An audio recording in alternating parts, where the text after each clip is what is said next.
Hey guys, I'm the CoasterKeet, and today we're going to be talking about the theme park of Ghost Towns and Boysenberries, Knott's Berry Farm. Knott's Berry Farm is located in Buena Park, California, and it has an extensive history, all that was started by Walter Knott. And I know what you guys are thinking, Walter? Like Walt? Like Walt Disney?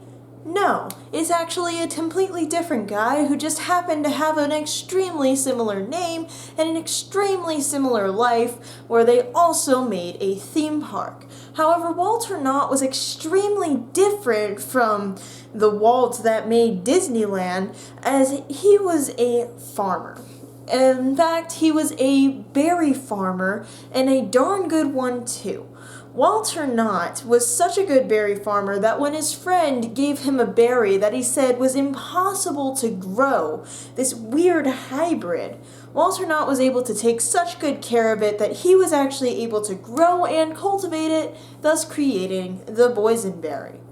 Now, Walter Knott ran a roadside berry stand from the 1920s onward, and this berry stand was frequented by a lot of people, but he wanted it to be frequented by even more people, and his wife also wanted to have a kind of chicken restaurant that could be right alongside the berry stand, and so she did. The Walt family went ahead and opened their chicken restaurant, which still continued to have both the berry preservatives in the restaurant and also those berry preservatives to sell to any customers that might want them.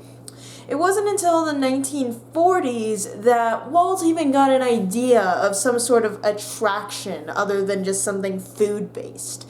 It was in the 1940s that Walter Knott went and created an entire ghost town attraction, thinking that it would bring in people, and in fact, it did. It brought in tons of people, so many people that when the 1950s rolled around, Walter Knott thought it was a good idea to go ahead and have an entire summer-long county fair out here in California. And this kind of went on for some time. Him just kind of building attractions and then having people come and experience them, along with the berries and chicken that his family also happened to provide.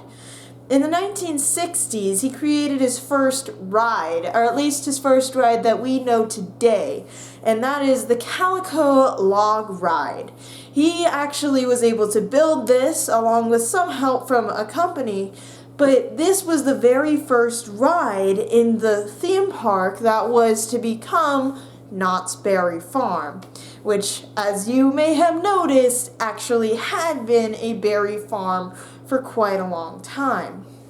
Knott kind of went on in this sort of pattern for quite a while, adding attractions gradually, including the mine ride that we all know and love, until eventually in the 1990s, the entire park was passed on by his children to the Cedar Fair Company. Now, I know a lot of you might be thinking, wait, Knott's Berry Farm, that's like its own thing. Why are you saying it's part of a greater company? And that is because the Cedar Fair Company has this habit of acquiring things, and for Knott's Berry Farm, they kind of let it continue to have its own uniqueness and not really interfere too much. However, there is one big change that the Cedar Fair Company did bring to Knott's Berry Farm, that being Snoopy. You see, Snoopy was a product of the Peanuts licensing agreement that Cedar Fair had, and thus when they acquired Knott's Berry Farm, Snoopy just kind of moved in with all of the Western style stuff. And so, in this way, all of these factors kind of came together to give us the kind of rustic, but also with a few modern components, and more modern components by the year, that is the Knott's Berry Farm of today. Visiting today's Knott's Berry Farm, there are a ton of things to do and see, but I would just like to point out a few historic things that happen to be in Knott's Berry Farm. First of all, that extremely important log ride and its kind of sister ride, the mine ride. There is nowhere else in the world you can get to have these experiences. They are unique to Knott's Berry Farm and are definitely worth going through once. I guarantee that you will be surprised by the amount of technology and advancement that there was even in the 1960s when these things were first created. And sure, they've been kind of renovated here and there, but the soul and the mechanisms from the 1960s are mostly still in place, and you can get a ride experience that is pretty much authentically from the 1960s, which is just such an incredible perspective to have in today's world. Another thing Knott's Berry Farm has that's extremely cool is an entire stagecoach ride. And this stagecoach ride isn't VR, it isn't mechanical horses, it is real horses, people. There are real people out there that have to pick up after these horses because food goes right through them.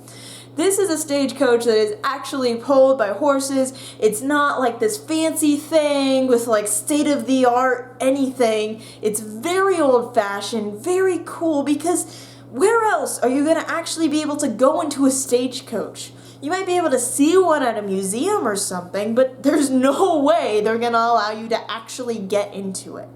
If you've ever read anything about American history or westward expansion, or just want to see kind of what it was like at all, you should go ahead and go on this stagecoach ride before all of the new animal work rules come in and make it so that this thing is not possible anymore. These horses have lived and breathed for this job and this job alone, and you owe it to them to go on that stagecoach and get teleported back into time and to see what it was like to be an American going across the frontier. Finally, we have the accelerator. And the accelerator is extremely new compared to these other things, being created in the 2000s versus like the 60s-ish when Knott was around. But the reason the accelerator is so important is when you come into launch coaster history, the accelerator was one of the first. In fact, it was a prototype hydraulic launch coaster. This essentially means it was the first launch coaster with its mechanism and is still working today. You can see the ride where it all started and the ride that eventually led to the tallest coaster and the fastest coasters mechanisms that are around today. As a wooden roller coaster rider since practically birth, I am always going to separate wooden coasters from the rest of the rides at a theme park because it would just be unfair to constantly take up a spot on my top rides list with whatever random wooden coaster happens to be at an amusement park. In this case, that wooden coaster is Ghost Rider. Now, Ghost Rider is an extremely tall behemoth of a wooden coaster with lots of twists and turns and just an all-around fun ride. Like many other wooden coasters, it's a very bucking sort of ride, but you do actually get a lot of airtime. There's not too much into the bar stuff, and they have done a lot of recent retracking, which means that the ride is relatively smooth compared to a lot of other wooden coasters that are just not maintained as they really should be. Now on to the rest of the rides. Talking about the rest of the rides, I am always going to be very controversial in these next 6 ride choices that I have. I'm going to be talking about my top 3 and my bottom 3 rides from Knott's Berry Farm. So let's just go ahead and get into it. We're going to go ahead and start off with the bottom 3. So leading us off is going to be Supreme Scream. Now, Supreme Scream I don't like, and that's purely because it's a drop tower. And not only is it a drop tower, it's one of those drop towers that slowly drags you up to the top. And sure, you're going to get a view on the way up there, but I will just never get used to that feeling of being brought up in such a way and knowing that you are going to fall. This is mostly a point of personal preference, and I completely understand if you don't agree with it, but for me, Supreme Scream is my 3rd least favorite ride at this park. My second least favorite ride at this park has to be Jaguar. And this one, some of you might think should have been my absolute least favorite. Jaguar is an extremely slow ride. It's essentially like a bus around the park masquerading as a roller coaster. And it's just long, the cars are cramped, it's definitely meant for a different era than the one we're in, and has not aged well at all. Jaguar just isn't a pleasant experience anymore, and while it might be nice if you kind of want to get your bearings, it's just not thrilling like a roller coaster should be, and it's just not comfortable, first and foremost. Finally, my absolute least favorite ride at Knott's Berry Farm, and I know I will get yelled at for this, is Pony Express. Now, Pony Express is a launch coaster, and that I'm completely fine with. What I'm less fine with is the restraints. You see, Pony Express has this restraint that slowly comes up into your back with all of the force of a machine and pins you right into your seat. When I first rode this ride, when I got off, I couldn't breathe because I hadn't tried to fight against the restraint, because you're not supposed to fight against a restraint, right? You're supposed to let it buckle you in so that you stay safe throughout the entire ride. But since I had offered up no resistance and was relatively young, this thing had managed to barrel into me and force me into the front in such a way that I was literally gasping for breath and felt completely sick after getting off of this ride. Since then, I've learned that you have to brace yourself before this metal thing comes up into your back to make sure that when it comes into you, you can still breathe as you ride the ride. Which I guess you can hold your breath for the duration of the ride, seeing as it's pretty short, but you would probably rather be able to breathe. So, for that restraint choice, Pony Express is my absolute least favorite ride at Knott's Berry Farm. Moving on, let's talk about my top 3 favorite rides at Knott's Berry Farm, and surprise, surprise, 2 of these are actually dark rides. Starting off with number 3 is Iron Reef. Iron Reef is an extremely recent installation, and it is a shooter dark ride. I extremely love the story that they put into it. They actually put thought into the story, just a little bit of thought, just enough to make it so that the queue is actually interesting as you wait there for an hour. And the ride is well executed with both screen portions where you're fighting off with all of the people in your car, but also real life portions where you kind of just get to sit there and look around for a second and be like, wow, they actually put props in here. That's kind of cool. While the ride could get a little tiring if you rewrote it over and over and over again, the elements of competition and the well-created story and atmosphere just make it one of those rides that stands out to me in Knott's Berry Farm. For my second favorite ride choice, I'm going to have to go with Accelerator. Now, Accelerator, as I mentioned, is one of those really cool rides that is both like this historical landmark sort of thing, but also a really fun ride. It also has the bonus of when you get to the top of that hill, you get a gorgeous view of the city that you would only be able to get otherwise on the drop tower. And as we've discussed, I'd prefer if I don't have to go near the darn drop tower. So being able to get that view and then being able to go through the regular motions of a roller coaster that I very much enjoy makes Accelerator an extremely pleasant ride experience for me. And so now you may be thinking, what in the world is going to make your top choice better than what you just described for Accelerator? And that, my friends, is a combination of rusticness, history, and personal ties. And so my favorite ride at Knott's Berry Farm is the Calico Mine Ride. When I was a kid, me and my dad and my mom would go on this ride so many times. it got to the point that that main phrase that the ride uses, when you get into the catacombs, became kind of a common phrase for our family that you would hear like constantly at random intervals.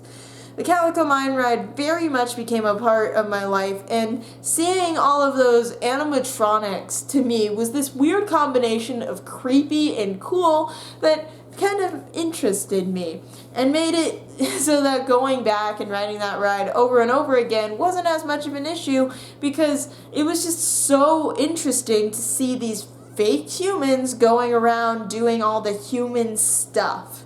The ride it's pretty long, but it's pretty intricate. And it's also got elements of like speed and like danger mixed in there with the moments of awe. It's the perfect storytelling ride. It has everything that you could ever ask for in a story or in a ride, and it's just incredible in that way. I've never been on a dark ride that's able to tell a story like that. And so, for those reasons, the Calico Mine ride is my favorite ride at Knott's Berry Farm. Moving on from rides, let's go ahead and talk about concessions and meal plans. And for this, I'm just going to hit on a few things to know about Knott's and a few places that you should know about. First of all, there is this barbecue place right outside of the Birdcage Theater. And this you can find if you go ahead and walk straight through the ghost town, and you keep on walking, and then you'll see a seating area, a theater, and a little shack in the middle. You'll also probably see some people actively grilling, and that is your cue to stop. This place is a great mid-range place to go, especially for an amusement park. In an atmosphere where a turkey leg can be about $10, this place has smoked half chicken and things like ribs and corn on the cob and baked potatoes, all ready for you, all for about a range of $15. But for this around $15, you will actually get enough to sustain you through your entire park visit, which is something that you're not typically able to get for less than, I'd say, about $20 for a typical situation. Another place that you should be aware of, I guess, is the Panda Express. And the reason I bring this up is if you need food that's pretty reasonably priced, this Panda Express has very close prices to that outside of the theme park, and is a good last-ditch place to go if you absolutely need to eat in the theme park. But as I will always remind you, if you can eat outside of the theme park, do eat outside of the theme park. The prices will be that much cheaper, you'll be that much more happy, the lines will be that much shorter. It's just a better idea to either eat before you go in or after you go in, or both, to make sure that you have the absolute best experience. Anyways, the final option I'd like to talk about is the Ghost Town Grill, also located in the Ghost Town, this time pretty much across from the little train that you might see as you're walking in. The Ghost Town Grill is good if you've got a ton of money to spare and you just want a break from the chaos without having to go out to your car and drive to some other restaurant. It's got some pretty decently priced food, but I will warn you it's on the high end even for a theme park, and yeah, it's got decent ambiance and you'll be treated as a good southerner would always treat their guests, which is to say very nicely. And I will say the food is not half bad. When I was finally dragged there, I did have to admit that much. Would I go there again? Probably not. But if you need a quiet place to go ahead, sit down, and just get away from that chaos without completely straight up leaving the park, it's a good option for you that I thought I would bring up. The other thing I just want to mention is if you have the meal plan at this park, you are going to have a lot of french fries, and that's just the truth of the matter. If you go and you try to get a hamburger literally anywhere, they will give you a frick ton of french fries. And this is fine, maybe the first time, maybe the second time, but you will get tired of these fries eventually.